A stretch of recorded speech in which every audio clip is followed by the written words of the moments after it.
पंतप्रधान यांनी क्षयरोग मुक्त भारताचे उद्दिष्ट 5 वर्ष अगोदरच म्हणजे 2025 ला पूर्ण करण्याचे ठरविले होते। त्याच अनुषंगाने गाव पातळीवरील आरोग्य संस्था, उपकेंद्र, वेलनेस सेंटरचे अधिकारी, कर्मचारी तसेच संबंधित ग्रामपंचायतीच्या सरपंच महोदय, उपसरपंच सदस्य तसेच ग्रामपंचायत कर्मचारी यांच्या मोठ्या पाठिंब्याने क्षयरोग दूरीकरणासाठी सातत्याने प्रयत्न करण्यात आले। त्या अनुषंगाने अमरावती ग्रामीण अंतर्गत सन 2024 मध्ये एकूण 15 ग्रामपंचायतीची निवड टीबी मुक्त ग्रामपंचायत म्हणून करण्यात आली आहे। त्यामध्ये ग्रामपंचायत चिखली वैद्य, अडगाव बुद्रुक, बिलोरा धामक, बिलोरा हिरापूर, भगुरा, धानोरा शिखरा, जामगाव, काजना, खेडपिंपरी, कोदोरी, पहूर, पुसनेर, सातरगाव, सिद्धनाथपूर आणि एरणगाव त्यापैकी एक ग्रामपंचायत रौप्य पारितोषिक करिता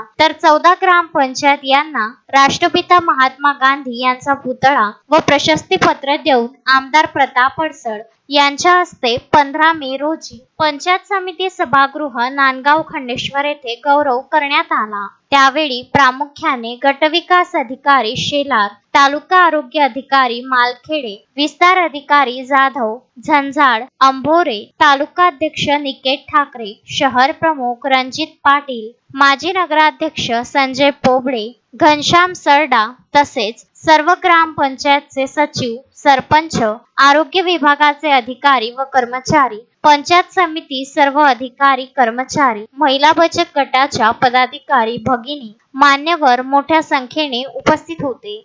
पंतप्रधान नरेंद्र मोदी यांच्या संकल्पनेतून संपूर्ण देश हा टीबी मुक्त व्हावा आणि चांगलं आरोग्य सर्व नागरिकांना मिळावं या दृष्टीनं अभियान राबवलं गेलं।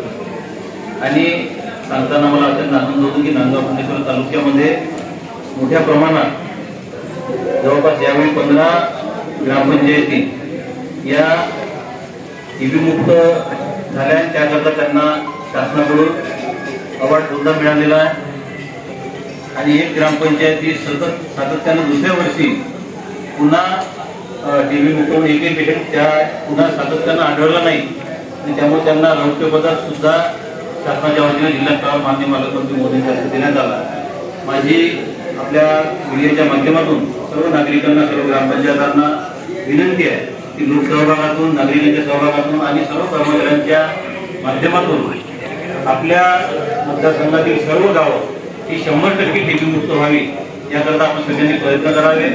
कारण हा संसर्गजन्य रोग असल्यामुळं 100% जोपर्यंत आपण याचं निर्मूलन करणार नाही तोपर्यंत आपण त्याला संपू शकणार नाही। त्यामुळे माझी सगळ्यांना विनंती आहे की याकरता आपण सगळ्यांनी सहकार्य करावं, योगदान द्यावं आणि ज्या पद्धतीने यावेळी 15 ग्रामपंचायती आहे पुढच्या वेळी 100% ग्रामपंचायती या पुरस्काराने प्राप्त व्हाव्या याकरता आपण प्रयत्न करावे अशी विनंती करतो। आणि सगळे जे ज्यांना आता अवॉर्ड मिळाला, पारितोषिक मिळाला त्या सगळ्यांचं मनपूर्वक अभिनंदन करतो। त्यांनी केलेल्या विनंती करता त्यांचं कौतुकही करतो आणि त्याच पद्धतीने सगळ्यांनी यामध्ये सहभाग घ्यावा अशी विनंती करून सगळ्यांना शुभेच्छा देतो। धन्यवाद। अमोल दांडगे, विदर्भ न्यूज, नांदगाव खंडेश्वर।